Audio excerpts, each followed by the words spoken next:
Hello everyone! In this video, I'll show you how to get your Leica mobile eSIM QR code step by step. First, go to the Leica mobile website and choose a prepaid plan that supports eSIM.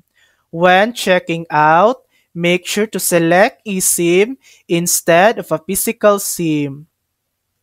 After completing your payment, check your email.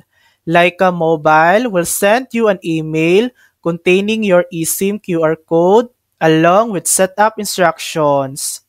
Now it's time to scan the QR code. On your phone, go to Settings, then Mobile Network, and add eSIM, then scan the QR code from your email.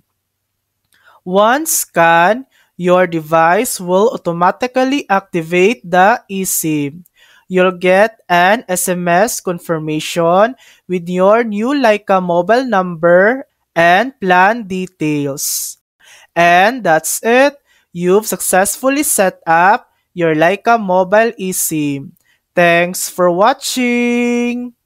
If this video helped you, please like and subscribe for more helpful tutorials.